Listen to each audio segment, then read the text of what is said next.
A red, white, and blue logo of 3 children in profile. Children's Bureau building community, building hope. Magnolia Community Initiative, Los Angeles, California. 2 women push strollers down a sidewalk. Alex Morales, CEO, Children's Bureau of Southern California, a private nonprofit. We need organizations to ask themselves the disruptive question, will the way they approach the problems of child abuse ever reach the scale of the problem? 1 out of 5 children will experience abuse before they grow up. In our current strategies, for the next generation, there's not going to be enough government money or donations to address the problem at this scale. There needs to be another way.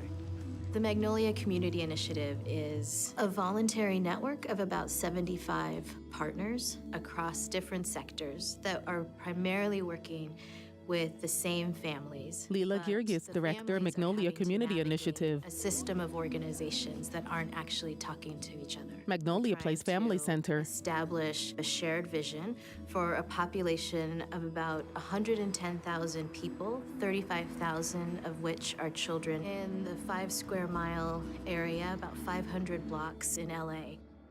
You know, if somebody doesn't have a job, it can trigger depression, it can trigger child maltreatment, it can trigger homelessness.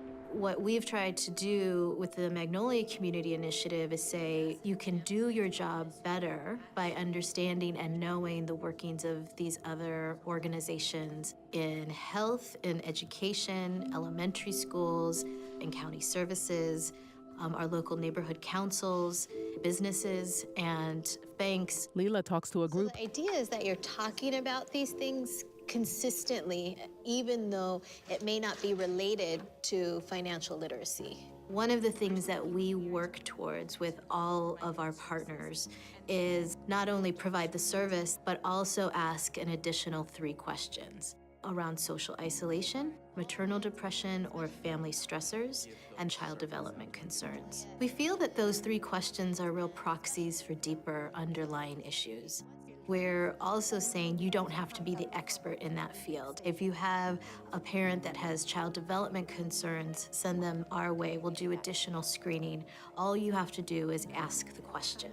And we, as a partnership, have stood up and said, we'll support that family with the additional services. Another staff member speaks at the staff meeting. Piece is one area where we're really low, and so we kind of started brainstorming about how we can start tweaking the conversations that we have with those parents in order for child development to come up. I think our success really lies in the fact that all of our individual partners, especially those that are working directly with families, is that they have the permission to go beyond just the service that they provide and tap into all of the expertise and all of the other services within the network and really meet that client's need. Charlene Joaquim, Improvement Coach, Magnolia Community Initiative. Is that we provide families with information on where to go next. Someone comes into me and I find out that maybe mom could use some support or counseling, and I make that referral. I never know what happens with that referral.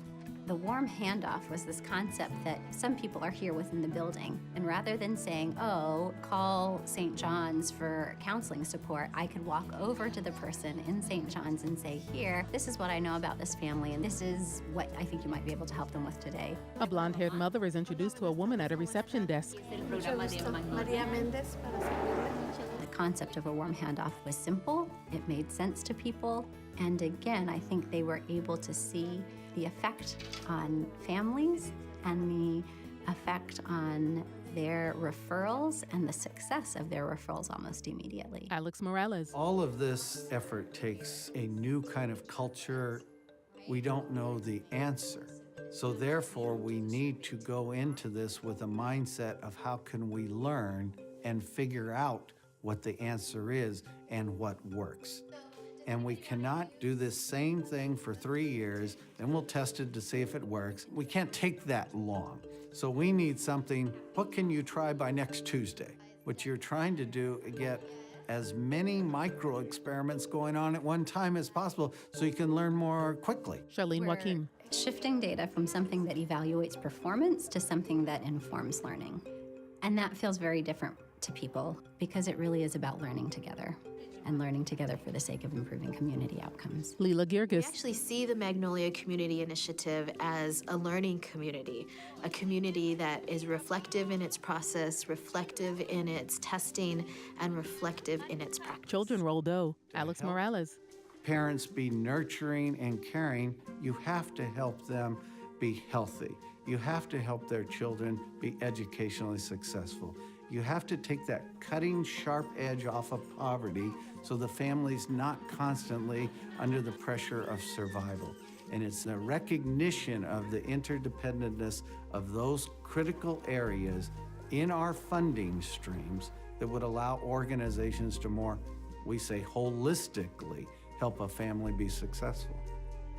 We all need to own the welfare of children and families in the community versus one organization claiming itself as the owner and the leader of this.